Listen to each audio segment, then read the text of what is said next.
Hello and welcome to Killer Conversations. My name is Steven, and I'm joined today by my lovely wife, Sean. Hello, welcome again. I missed you guys, but we're back. You have anything you need to get off your chest today, Stephen? No? Really? Yeah. What am, Well, what am I supposed to admit to? we're under a winter storm warning. Guys, we are from Tennessee. Moved to I about said Alaska. We are not in Alaska. We are in We didn't Indiana. go that far north. No, we are in Indiana and we are supposed to be getting a lot of snow. We are not used to snow, so Hey, look on the bright side. Time this video comes out, that'll be long gone, I hope. uh, maybe. Maybe. We're hoping. I'm hoping anyway. I don't mind snow. I grew up in the mountains. I'm semi-used. I'm used to regular people snow. The snows around here is not regular to me. It's like I'm used to 3-4 inches. That's not bad. 7, 12, no. It's like, what's wrong with you people? No. Because they just act like it's normal. Yeah, like in Tennessee, you get 1 inch, 2 inches of snow. Schools are called off. Some The work whole people don't go to town shuts work. down. Yeah, they're like state of emergency. Everybody stay in. It snowed. I want to say 5 inches here about a month ago, and kids went to school like normal. People went to work, Yes. It was and shocking. it was very shocking. And our daughter works a job here, and her work's like, well, why didn't you come in? Well, there was like 5 inches of snow. And And did someone die? No. did they fall in it? Did they Yeah. get Did hurt? did did grandma get lost in the snow? Well, then why didn't you show up? It's so Yeah. true. Yeah. To them, it's normal. But I think we're getting more and more used to it. We had to drive in the snow, like actual snow, and well, she panicked. But we're getting more Me? and more used to it. Yes, you panicked. Oh my gosh, Um, it was terrible. It was traumatizing. I will say I've drove like I said, I'm from the mountains. Whenever I would go home from work, I'd have to go over a mountain to get home, and I've done it in snow before, and it was worse than that. It was a lot worse, but we made it. We made it home. No issues after we got home.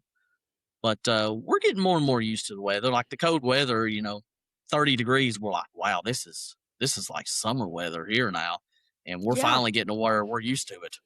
Yeah, me and the girls, we went to the store the other day and like we just had on light jackets. We were fine. We were just like going around, no problems.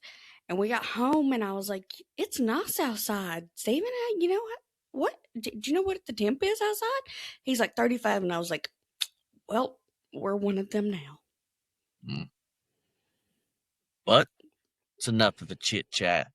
Let's get down to Oh, business. it's not enough of the chit chat. I'm still Oh, angry it's not. about my chair. Well, you're gonna have to get over it for another week. My butt hurts. My back hurts. Everything hurts. I feel fine. But I can twirl. I think somebody just likes complaining. Okay. So, where do you think we're headed this time? Where am I taking you? I've got it wrong every week, so Mm-hmm. let's keep batting, 100 in the wrong direction. So let's go with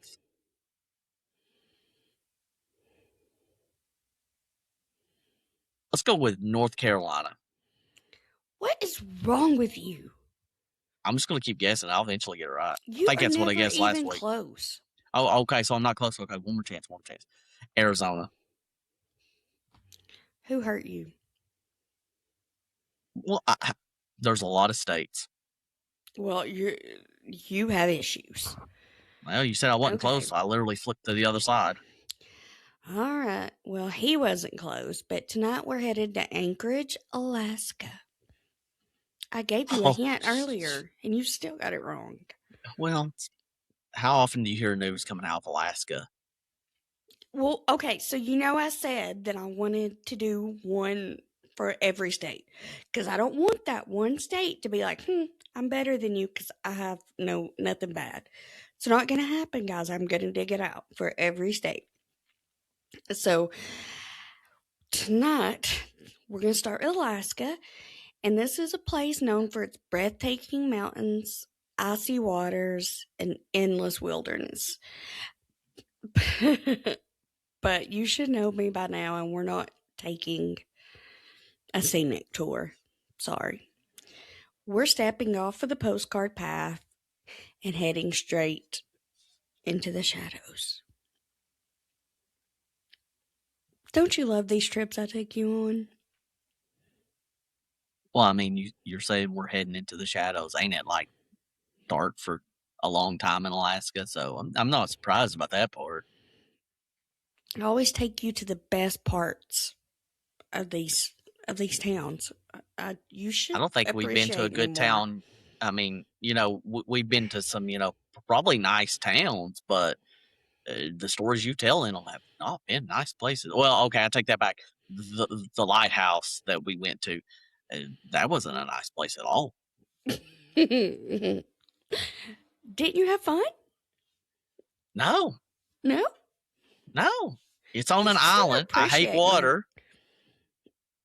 No, you literally told me about a lighthouse where people go and disappear, whether they were tucked away by some, you know, paranormal activity or tsunami. I don't want to go there. I'm good. I should have left you there. You wouldn't get me there in the first place. All right, well, tonight we're talking about Robert Hansen. Robert Hansen was born in 1939 in Iowa.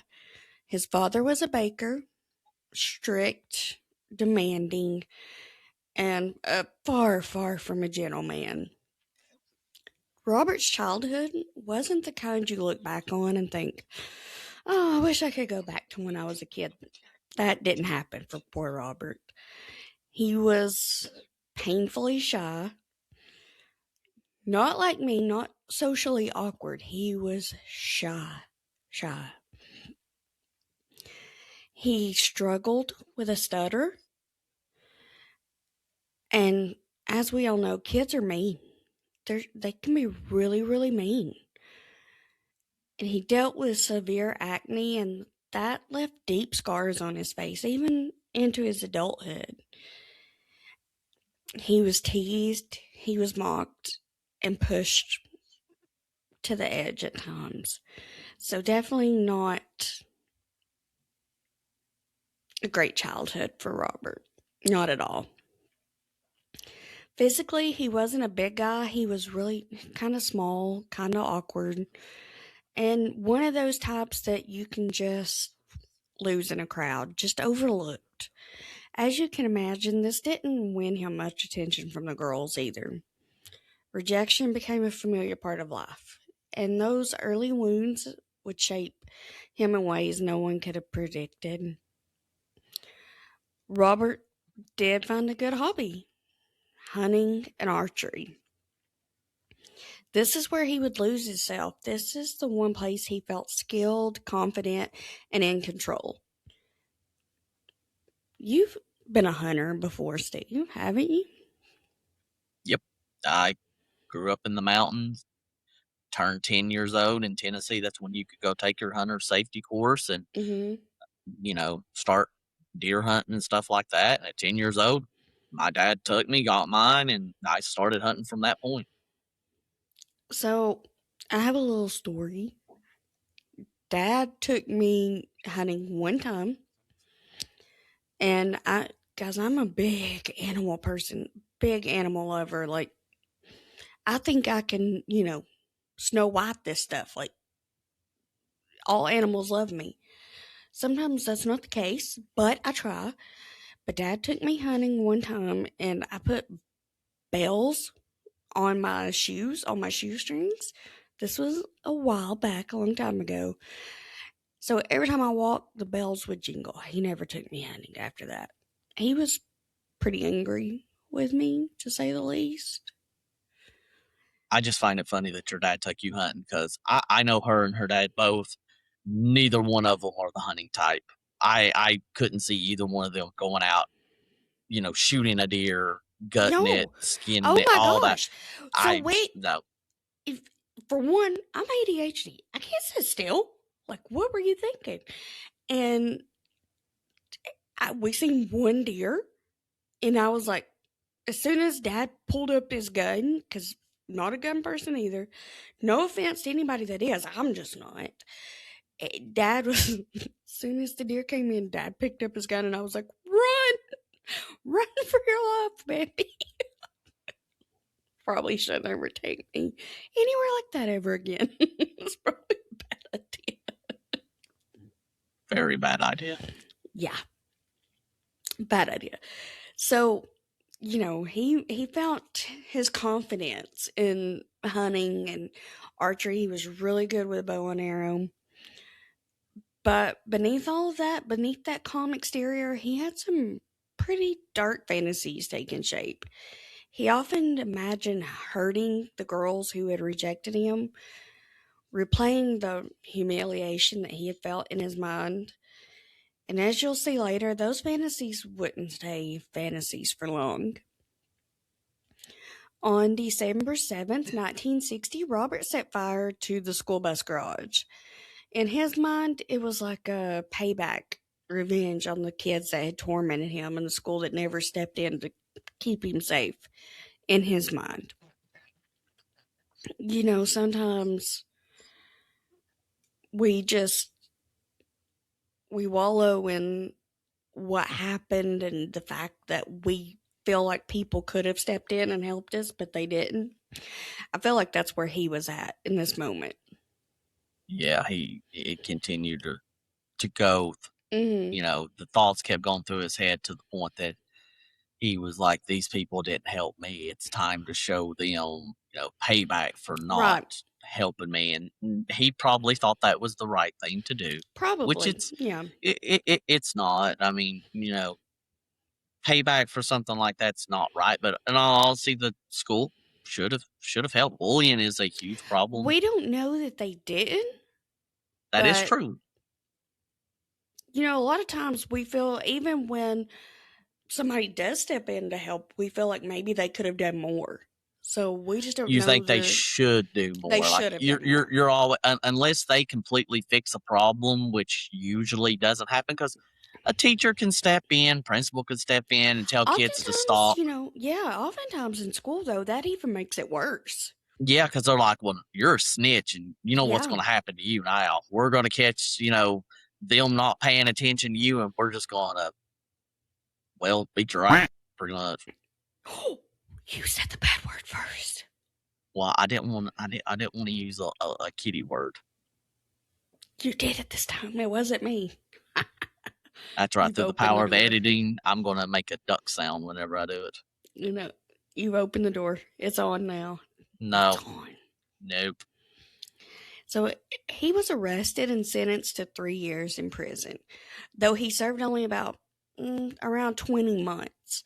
While incarcerated, he was diagnosed with bipolar disorder and schizophrenia, adding another layer to an already troubled mind.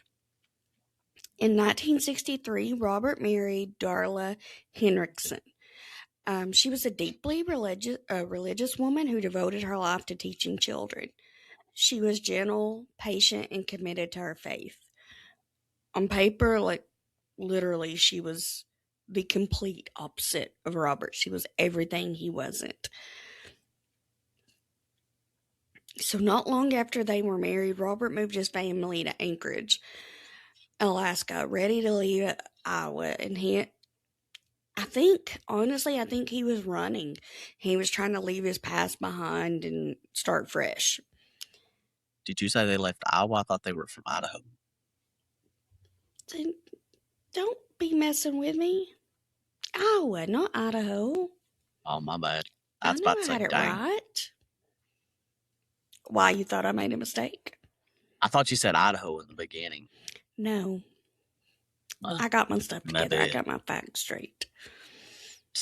Okay, somebody's a little overconfident.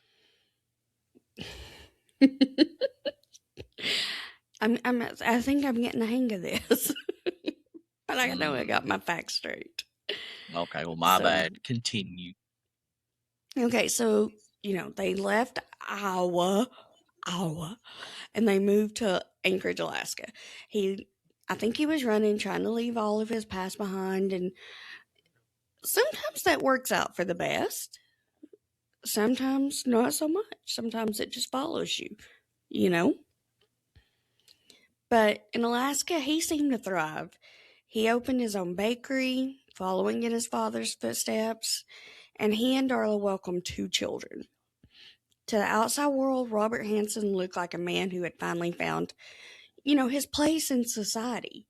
He was well liked by his neighbors, known as quiet, but he was friendly. It was said that he was still very awkward around women. So, but in the hunting community there, which is big in Alaska, he was more than liked. He was respected, very well respected. He even earned records and trophies and admiration. Out in the wilderness, bow in hand, he was in his element. But of course, it's not always perfect, as we know. That is one thing we have learned. Every time a family seems like it's perfect, it's not. Now, I'm not saying every family out there that, seems to be perfect is not, but when it comes to these events that you've been telling me about, it's never good. I'm kind of glad that we're not the perfect family. Not even a little bit. No, You yell at I me at least 30 times a day. Do I I believe it. deserve it? 29 times out of 30, I probably do. There's that one time, though, I'm innocent I think our last ish. episode, we were at war during that episode. So, We're at war usually in most episodes. There's something. There's something. do I need to replace you for a newer model? You couldn't. You couldn't replace me. Oh my There's not gosh. another one of me's out there. I'm not saying that as a bragging thing either. I'm just saying you're not gonna find another one this messed up. Okay, so, but while the community, they saw a humble baker and a skilled outdoorsman, there was something more. Something more was going on with Robert. June 13th, 1983, Robert Hansen pulled up beside 17-year-old Sandy Paulson and offered her $200 for her services. Cindy had moved to Anchorage with her boyfriend and hoping for a fresh start. But this is a young couple, and of course, money was tight. To survive, she turned to sex work and dancing. Not because she wanted to, but this is 1983. She didn't feel like she had much of a choice. Not many opportunities out there. And I just want to say this and get it out there. She was 17. This is not an adult.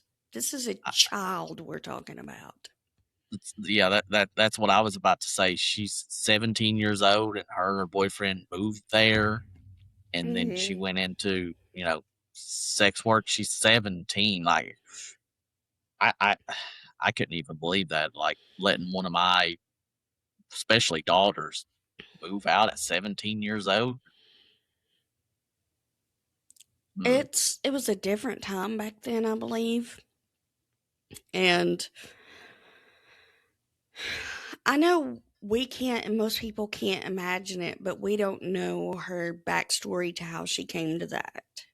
No, we don't know what her family Mm-hmm. was like, her home life, none of that. She could have Right. It could have she been could have came worse. from she could have came from a very rough household, Or she and may not, but we just don't know. yeah, we have no idea. We can't we can't assume because Right. assuming's a bad thing. So Exactly. yeah, there's not much we can say without hearing her story. So Mm-hmm. yeah, And I really wish that I knew more and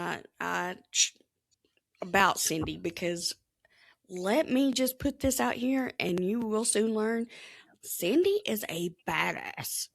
Cindy is the hero of this story.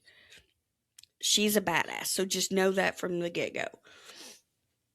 And just know, Cindy, you freaking rock. So the night when Robert propositioned her, something told her, not to get in that car. Like her gut feeling said, don't get in the car. She hesitated. Of course, she weighed her options, but ultimately she decided she needed the money. The moment the doors closed and Robert pulled away, her instincts proved right. He pulled a gun on her and snapped handcuffs around her wrist. From that moment on, Cindy was fighting to stay alive. Robert drove her to his house, and so this is where his confidence is almost chilling. Uh, he brought her home to his house. This is where his wife and his children should have been, right? Yeah. Yeah. So this is where I stopped and was like, hold on a second. Yeah. What do you mean you brought her home? Like, You kidnap someone and you bring them to your house where your mm-hmm. family's at. Something's really up there. Yeah. So, but according to reports, Darla often took the kids to Arkansas during the summer, visiting family for weeks at a time. So it's very possible the house was empty, except for Cindy and Robert. So she Okay, may have been in Arkansas, when this happened. yeah, that makes sense. If she wasn't there, then that actually Right. makes sense. But her being, if she was there, then there's more to this story than I thought there was going to be. Like Yeah. you can't tell me that if the husband kidnaps somebody, brings them to the house, you're the wife or one of the kids, you're not going to notice. Oh, hey, why is there somebody locked in her basement? Yeah. She wasn't there yesterday. Like that don't make no sense. So I think, and this was June, so summer. I think that they were probably not present in the house when he done this. Yeah, they were probably. I don't know that for sure, but Yeah. So down in the basement, he chained her by the neck. For hours, he tormented her. He assaulted her. Cindy later recalled how disturbingly relaxed, like he was just very comfortable. In fact, he was so comfortable that eventually he lay down on a couch nearby and took a nap while she was still locked up. So when I hear comfortable, to me, it sounds like he's done this before.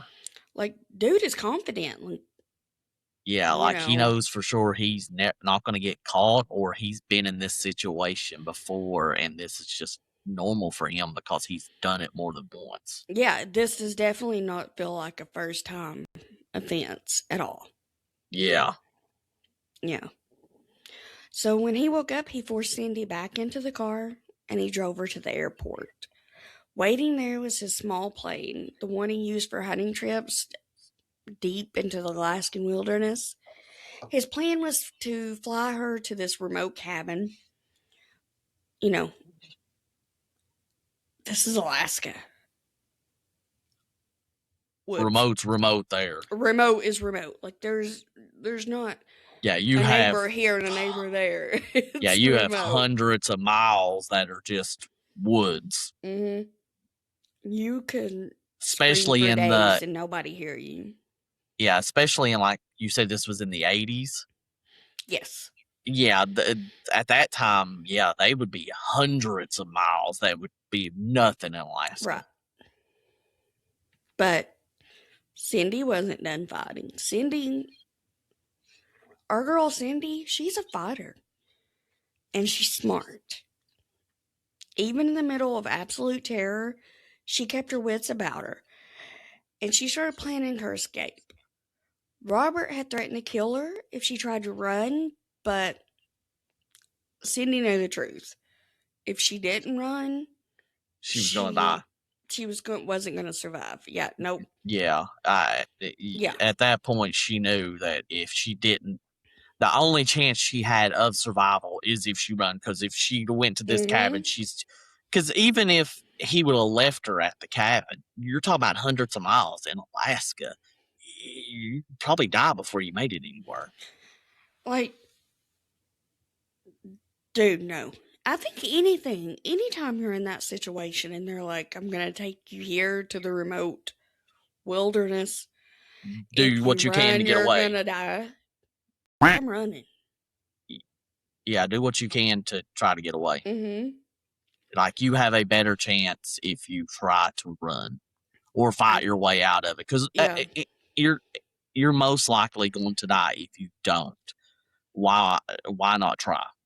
I told you, Cindy's smart. Like, the girl knew. She knew. So while Robert had his back turned, loading the plane for their flight into the wilderness, Cindy saw her chance. But, like I said, girl's smart. Before she bolted, she didn't, you know, she did something incredibly brave, and it was incredibly clever. She left her shoes behind as evidence in the car, in the back seat of the car, so he wouldn't have noticed that they were there. This girl was going to prove she was in that car. That's very smart. The best thing you can do is leave some type of evidence. Leave your shoe. If you've got a way to like cut your finger or something, smear some blood on it. Now DNA, yes. Yeah. Yes. Even if all you can do is spit, leave saliva in the car, do what you can to leave some type of DNA to prove that you were there at some point. Because even if you know you're not going to make it out of this, at least you're going to take that person down for what they did. I think Cindy at this point was like, I'm going down fighting. You're not taking me without a fight. Yeah. And thank God she did. Thank God she did. So she left proof, that she had still been there. But you got to remember at this time too, she's still handcuffed. So this girl is running. No shoes, handcuffed. She's gone. She's gone. Cindy's gone. Of course, Robert chased after her, yelling, cursing, and he even was waving his gun. But Cindy was faster. She managed to flag down a passing truck, and the driver pulled over just in time. She jumped in, and Robert was forced to stop his pursuit of her. Cindy told the truck driver what had happened, but she was traumatized and she was terrified. She didn't want to go straight to the police. She begged him to drop her off at a motel so she could just call her boyfriend to come and get her. And the truck driver was nice. He did as she asked, but he just couldn't get over what he had witnessed. I mean, this whole time, she's still handcuffed. She's still in the car, in the truck, handcuffed. So after he dropped her off at the motel, the nearest motel, he called the police. And that's smart. He should have called, because, like you said, she's in shock. She probably is not thinking correctly. You need to call cops just in case. Maybe Robert knows where the hotel she's staying at is or something. You don't want to take the chance that something else could happen to her. Yeah, and this poor girl has been brutalized and beat and raped and everything else for hours. And then just run for her life. Yeah, she's traumatized. Of course she is. So I think in those hours of shock, you don't make the best decisions. She did make the best one to get away, but yeah, she made the best decision by trying to just get away and, leaving the shoes for evidence, because, she probably knew there was a chance she wasn't going to be able to get away. So she tried her best to have a backup plan, which is very smart. But once she got to that safety of, that truck and settled down for a second, it might have all hit her at one point to the point that she was overloaded. Like she didn't know what Yeah, to do like next. adrenaline had kicked in until the point she was in the truck and kind of feels safe at that moment, like she's Well, getting away. the shock finally kicked in. Like Mm-hmm. she finally had a minute that she thought she might be safe enough to take a breath, and then that's just when the shock of everything hit her Right. all at once. And but the truck driver did the correct thing. I would have called the cops Yeah. as well, even though I know she asked to wait till after she contacted her boyfriend. I wouldn't have tucked the chance. I would have Yeah. contacted, or I may have even honestly just took her straight to the police department, been like, listen, I know you want to contact I know. I him. think he done this. I think he done the right thing because he done what she asked, but he also done what he felt was right. True. I mean, I understand, I what think you're he saying, that handled it he doesn't right. want to. Well, I think so, but the thing is you've got a guy that done this to her. You're giving him more time to possibly get away. I understand that, but you've got to think of her in this But situation but too. but you also got to think, if the more time you're giving this guy to run, the chance he could possibly do it to someone else. But he lives in this town. Where's he gonna run? Doesn't matter. He's made his life in this town. Doesn't matter if you're going to go to jail. You're going to run. I mean, he's in Alaska and he has his own plane. Like the man has a plane. He could have hopped in that plane, flew to Canada, and just been on the run from there. Ditch the plane somewhere and run. Like, I mean, this dude has options to get away. I understand what you're saying, but like I'm thinking of it as a way to keep this guy from doing this to someone else. Like, this is a guy that has the Right. means to escape, and you don't want I him to. understand. Yeah, you don't want him to escape and catch somebody. But I do understand what you're saying. Like, he was thinking of what she wanted. Yeah. It's just that I don't know if I could have done that and made it known that, hey, this dude could possibly get away. Like, you could have took her to the hotel, and on the way taking her to the hotel, call the cops and be like, hey, this dude Robert kidnapped this girl. Y'all need to go get him before he hops in his plane and flies away. She's wanting to go to her hotel and call her boyfriend there. Y'all can go to the hotel and talk to her after I drop her off. Because he called him anyway after he dropped her off, so it wouldn't have been Yeah. much different. So that's why I say he done the right thing. Like, he respected her wishes, this traumatized kid, Mm-hmm. but he still done the adult thing and the responsible thing by calling the police as well. So Yeah, I agree with that. I was just saying I would have probably called them a little bit earlier to keep him from possibly running. okay, well, he didn't run. He didn't run. Well, he made a mistake because dude had a plane. Like, So officers tracked Cindy down and they found her still in the handcuffs. Know this. They found her still in the handcuffs. She didn't shy away. She told them everything. She told them every detail, including about the evidence she had left behind, in the car. She gave them the truth, raw and immediate. Like, she came forward. She told them everything, which had to have been incredibly hard. But remember, Robert was well liked in this community. So when Cindy came forward, the police didn't believe her. The police officers, they didn't believe her. In fact, they talked to Robert and told him all the accusations. And of course, what did he do? What did he do, Steve? he denied them. Yeah, he denied everything. But didn't the guy in the truck see him chasing her with a gun? I don't know. And I mean, she had to have signs of, Of course, yeah. getting the crap kicked out of her pretty much, and being raped on top of it. She would have to have signs on her body like that. That's just cops not doing a good job. Oh, Robert boy over here, he claimed he had hired her for her services. Yes, He admits to that. But then says, she's just angry because he didn't pay her. He didn't pay her for the night. So she's making accusations. Well, if he didn't pay her, why was he chasing her with a gun? Sounds like that should have been the other way around if, he didn't pay her. Well, they didn't believe he was. They didn't believe anything she said. So, of course, what did the police do? They dropped it. Just like that. The case went cold. Because they don't believe her. But thankfully, that wasn't at the end.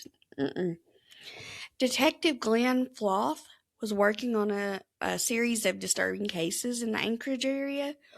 Bodies turning up in remote locations, all women, all sex workers or dancers.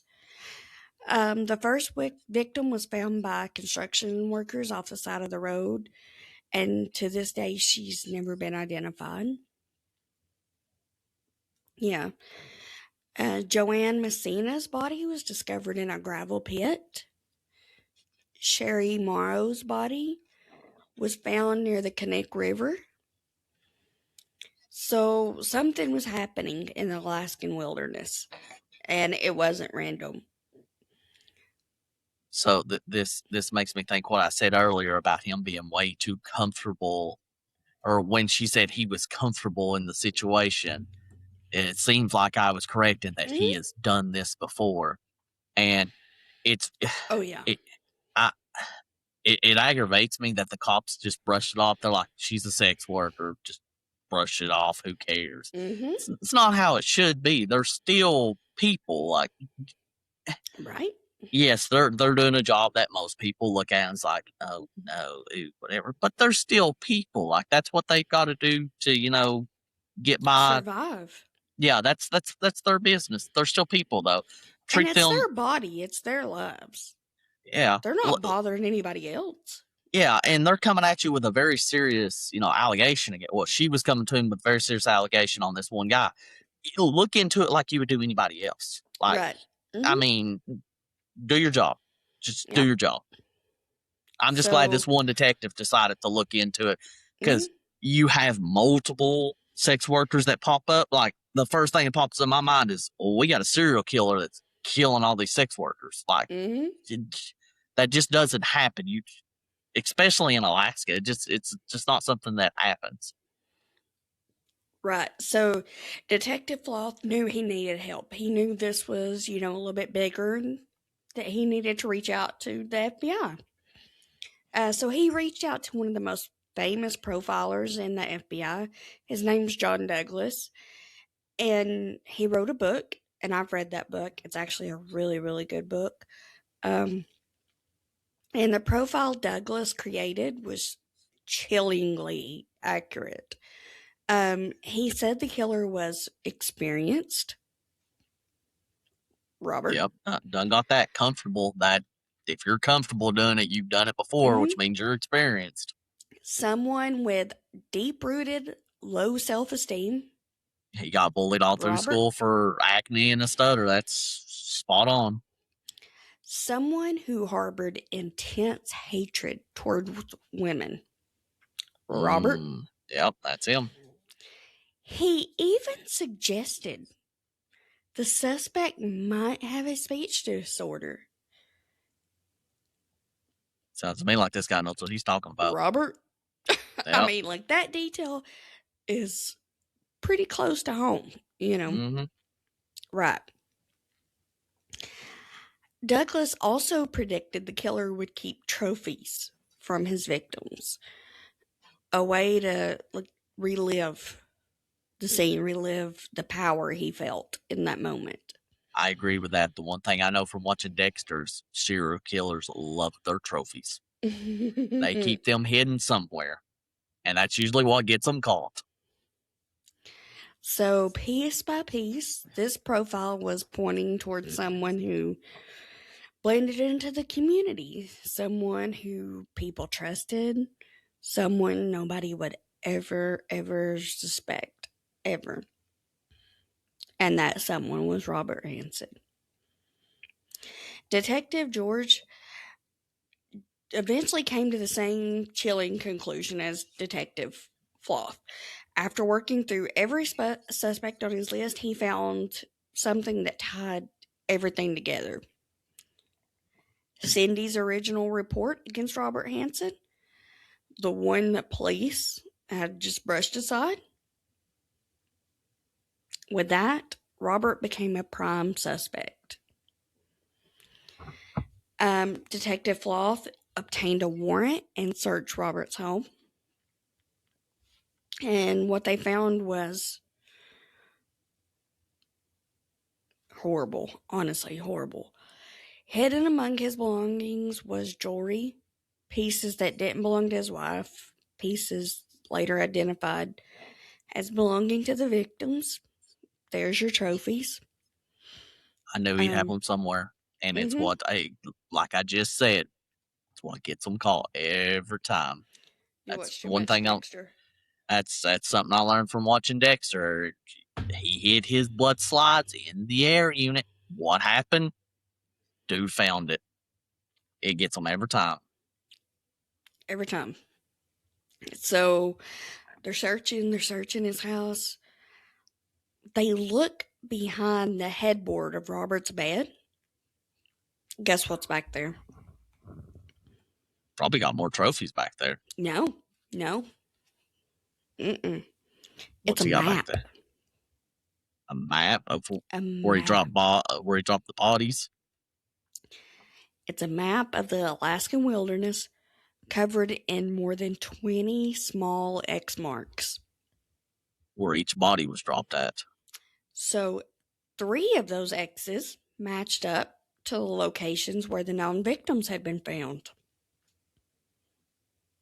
Yeah. Well, that's just dumb. That you're leaving a paper trail to everything. We said Cindy was smart. We didn't say Robert was. Oh, Robert's.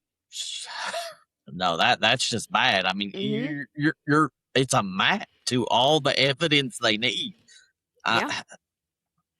This guy, not smart, buddy. So investigators, of course, they followed up on the remaining marks in several of those locations. They uncovered more bodies.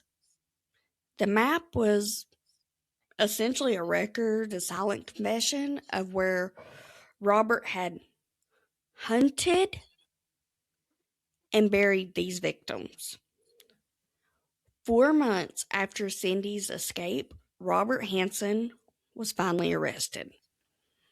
And the truth about the butcher baker was about to come to light. So it only took 4 months. This detective was on his game. He was looking into it. Well, I mean, yes, he was on his game, but in all honesty, if any cop would have just looked into it in the beginning, they should have been able to connect the dots. But at least somebody out there was. Oh yeah, I give him 1,000% of the credit. But if they would have just looked into it, they would have saw the dots and searching. In the beginning, when this dude did what he did to her, and she, went to the cops for it, they should have searched his house at that point, and then they would have found the evidence to begin with. Yeah, but them pushing it, agree with you. Yeah, they pushed it to the side and gave this man a chance to possibly do it again, or who knows how many more times. This is, as much as I think cops do a very good, hard job, sometimes this stuff happened. Now, this was back in the 80s. I could see that, it happened a lot back then. I think law enforcement has gotten a whole lot better, now. It's what, 40, almost over 40 years later. So back then, I'm not surprised that it got pushed to the side, especially for a sex worker. Back in those days, I could see that happening. And not just a sex worker, but it's a sex worker in Alaska. I'd say there's a lot of things that got pushed to the side. Like you just said that they had already found three bodies that were all sex workers that all got pushed under, the rug. Like they just didn't look into it. But it's something that it should have never happened. It should have been looked into, and the dots should have been connected a whole lot sooner, and this guy should have been in jail a whole lot sooner than he actually was. And it would have that poor girl would probably have felt better if he'd have went to jail. And I'm guessing she still lives in Alaska while all this is going on, I'm sure she does, but and she's having to worry about this dude being loose. Like, yeah.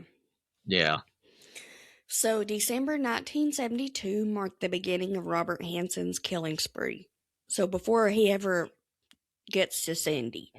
Cindy was in the 80s. This yeah. This is started in 11 1970. years. Yeah. Yeah, I think you said it was 83 or something for her. So Mm-hmm. that's 11 Yeah. years. His targets were sex workers and dancers, girls between the ages of 16 and 19. So he wasn't hunting women. He wasn't hunting women. He was hunting children. Yeah.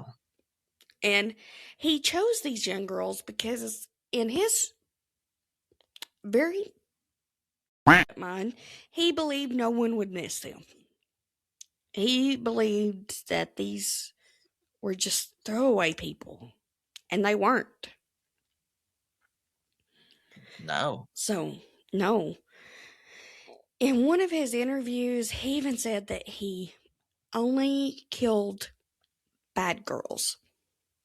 He would never hurt a good woman.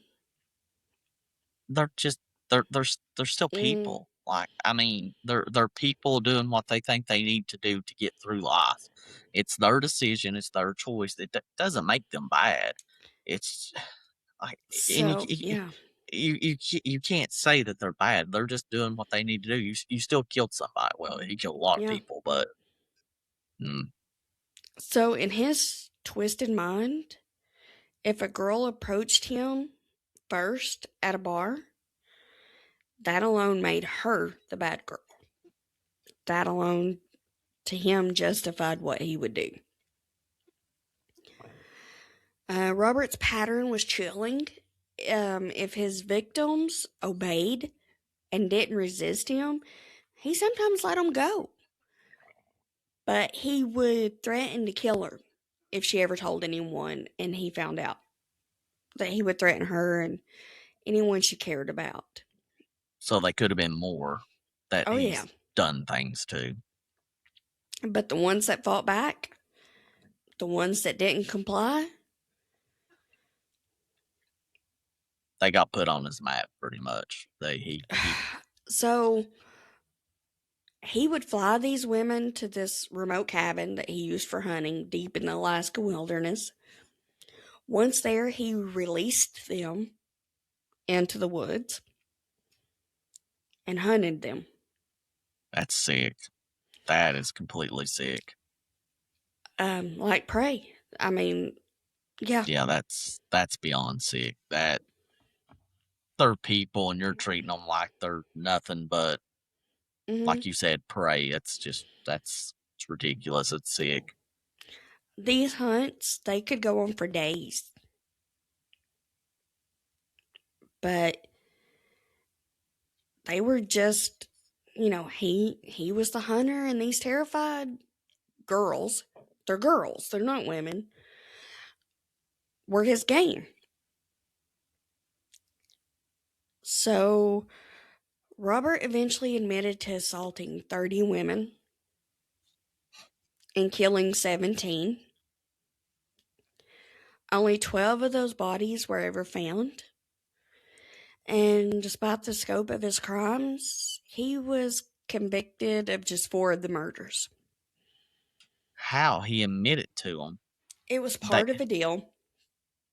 But they had a map of where all the bodies were. Mm-hmm. I mean, even you said they were able to find 12.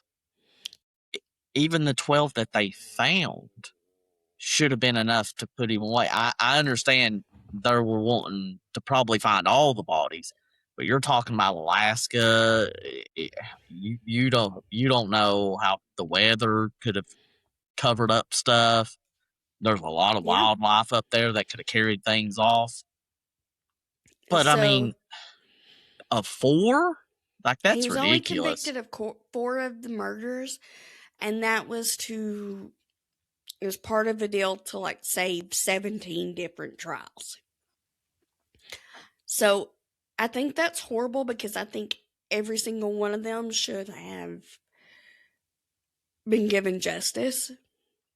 I agree. I think they But could have done it in one. Like they could have just done all the trials at once. You didn't have to like split them up. But I'm guessing you're convicted of 4 murders. You're still probably going away for life. so yeah. So his sentence, it was massive. Like he got 461 years in prison plus life with no possibility of parole. Yeah, I think they could have just charged him with every one of them. Like, I mean, Yeah. what was the point of making a deal? Like, even to him, oh, we'll cut you a deal. You're only going to get charged for. You're still in there for life. You're not Yeah, going to live he's in there 400 for and something life. years. Yeah, he's already an older man. He's not going to live over 400 years. So I mean, you could have charged him for all of them. But I mean, at least he is put away for Yeah. good. Like, you don't have to So worry about him getting out. yeah, his wife Darla maintained she knew nothing about the crimes. And honestly, that's probably true.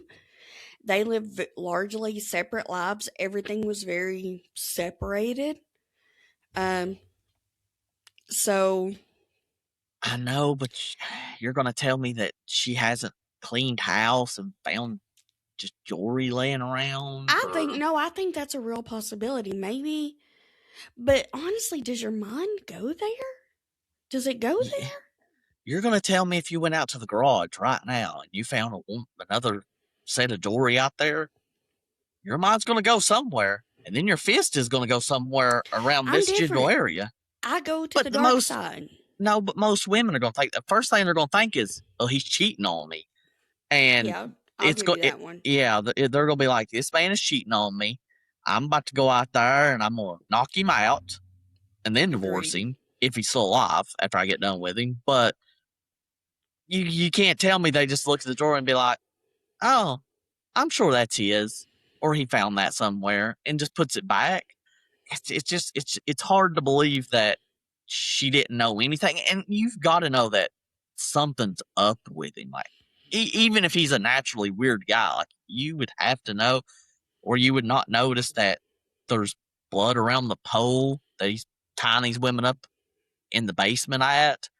No, I agree. I agree. Like, it's kind of hard. Now, she may have not.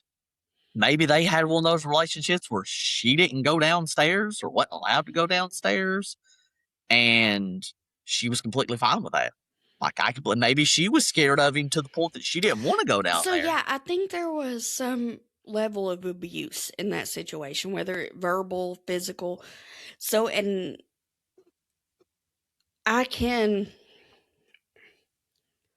I want to say that I can understand that she and believe she didn't know anything. I want to say that, but I can't. The good part of me would like to believe she didn't know anything, but the Yeah. logical part of me thinks it would be very hard Yeah. not to notice something's up, Yeah. No, especially over I a want 11-year period. yeah, like I 11 think years. Like, if this is not over like a 1-year period, this is 11 years. You're going to tell me she's never in 11 years went down to the basement, noticed something's up down there? Like, there's no. jewelry, there's a mat behind the headboard of the bed. You're going to, okay, this is the bed. This is probably in their bedroom. You're going to tell me that you've not pulled that bed out a little bit to clean it or do something? Maybe so I maybe she had like a feeling or just she Like, knew she knew something some wasn't right, but she wasn't sure what it was. she possibly knew something wasn't right. She didn't want to know what it was Possibly. because she knew it might be bad, that could ruin not only her marriage but the family, and could be something really dark. And you have to remember she's a very religious woman, so I would think, she's going to try and hold out and divorce wasn't really a thing. Oh yeah, or an option in her mind. especially back then, there was a Yeah, lot of people that didn't believe that divorce was an option. But I mean, if I knew you were doing something like this, I'd turn you in. I think you turn me in too. You'd kill me first, probably, but then yeah, you turn in what's left of me to the yeah. morgue. So Robert Hansen died in 2014. And Oh this, shucks. I know, oh darn it. Um, the case has been the subject of multiple adaptations, including the film The Frozen Ground. And I think Nicolas Cage stars in that. Anyways, There's nothing wrong with Nicolas Cage. He's a good actor. That okay, movie where he doesn't talk and he's at like the arcade, whatever place, greatest movie in the world. Not the greatest movie in the world, but it's a good movie. you're trying to kill my brain cells as we speak. No, it wasn't a bad movie. He didn't talk in it. Made it a little bit better, but Anyways, and an episode in the first season of Criminal Minds where it was inspired by this crime. So it's been, it's been made into movies. And we've probably seen the Criminal Minds episode and just didn't realize it. probably seen it 50 times. Yeah. I've only watched Now we're Criminal gonna have to go Minds back 100 times. Yeah. yeah, we'll have to go back and watch it now. Could be like, which episode was Yeah. it? So that brings us to the end of one of Alaska's darkest stories and the story of the Butcher Baker. What'd you think? I thought it was more interesting than I thought the case that you had picked out from Alaska would be. I didn't Yeah, expect. you told me I couldn't even find a case out of Alaska. I did. I told you you couldn't find one, and you found not only one, but you found an actual serial killer. Which, Tell me I was right.